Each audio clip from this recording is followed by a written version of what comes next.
Hey everybody, this is Claire, and this is Small Joyful Things. As always, I go to thrift stores, or I go to estate sales, or I sometimes buy things from Craigslist, and I try to find out as much as I can about them, and then I tell you guys about them. So here's what I've got for you today. Now, this is one that's been quite a long time in the making, and I hope it's going to be a good one. I'll try and lay this out to show you what this is. It's very noisy.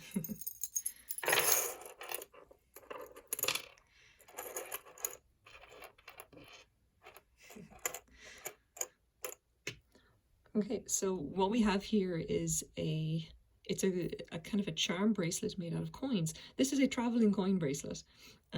It's very interesting. I actually bought this for about $20 off Craigslist as part of a kind of another lot of other stuff. I've had this quite a while because I've been trying to find out anything I can about it.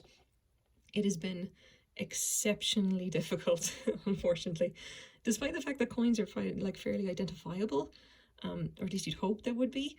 Some of these have been a bit of a mystery, and it's driven me quite mad for quite a while.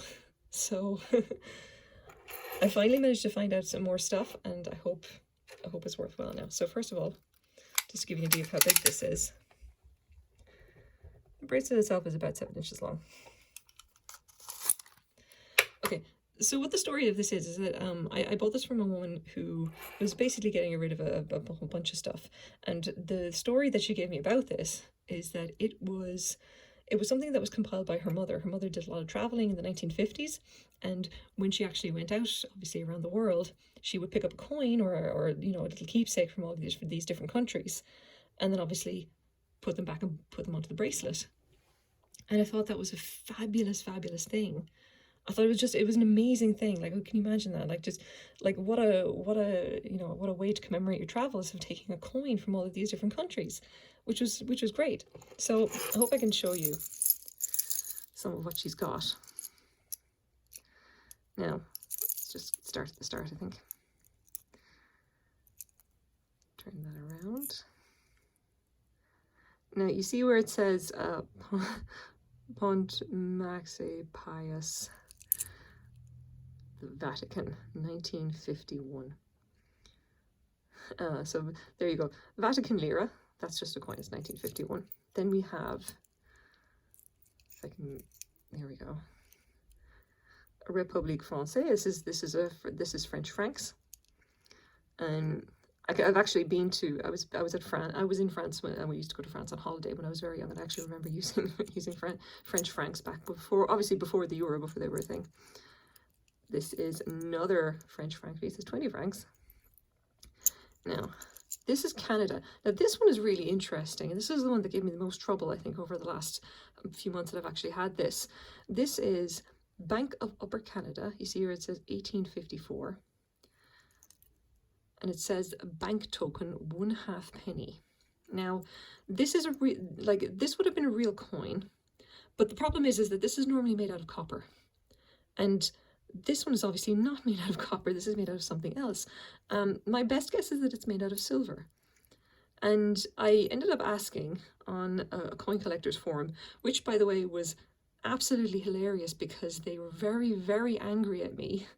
And I was very confused for a while. And this basically said coin collectors view this kind of like making jewelry out of coins. They essentially consider it to be sacrilege. They think the coins are ruined. They have no value anymore because obviously they've been damaged.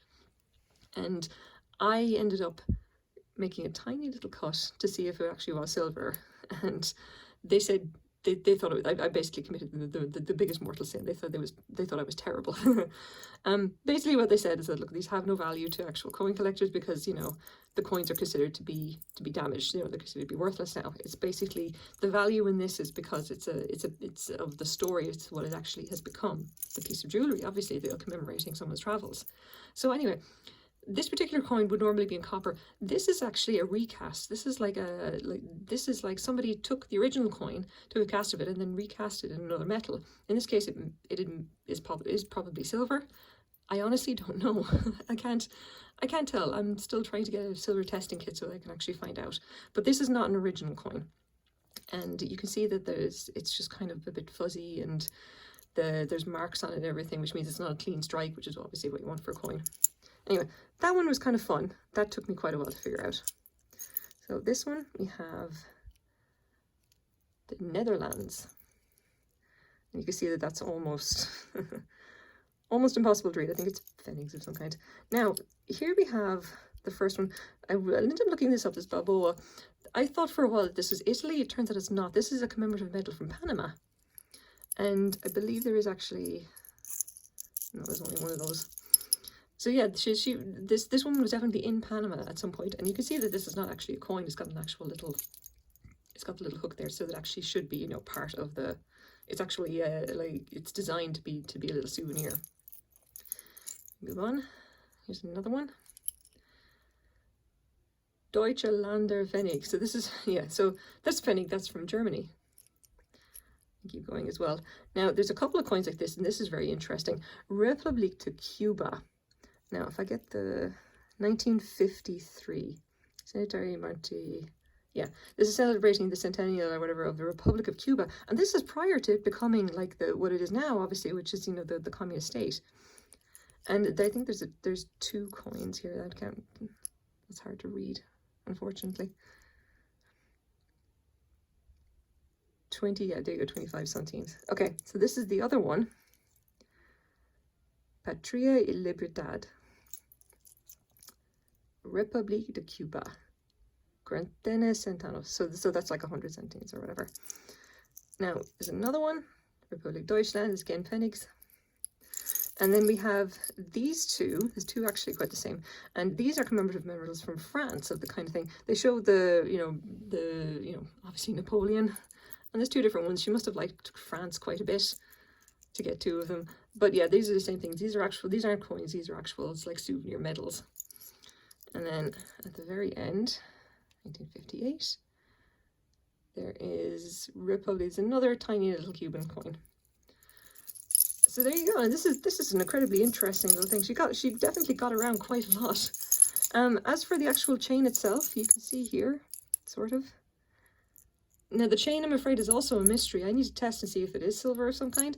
All I can tell you is that it's not magnetic, but that doesn't really say anything. It's possible it can be something else. It may be aluminium, or that's another possibility. The problem is that the original clasp is gone, and that clasp there is stainless steel. So it's interesting. I'll have to do some testing and see exactly what it is. Now, what am I going to do with this? I'm happy that I found out everything I could about it, but honestly, I don't collect coins. I will probably be selling this on eBay or Etsy. I will be selling it with the story that goes with it, because the story is incredibly interesting, and it's a lovely kind of piece of folk art, or whatever you want to call it, that compiled like the travels or whatever that went into it. As for what it's worth, considering I paid $20 for it Canadian, it is probably worth maybe $20 to $30 US, I would say. It depends on whether people are actually interested in the coins or interested in it as a piece of jewelry, because again, it is quite interesting. So there you go. I don't know, just, you know, it's kind of nice. I had a lot of fun, I have to say, going through and finding out about all of these different coins, and then finding out a little bit about coin collecting in general, which was really nice and fun. So there you have it, guys. That is my small joyful thing for today, and I hope you enjoyed as well. Thank you very much for watching.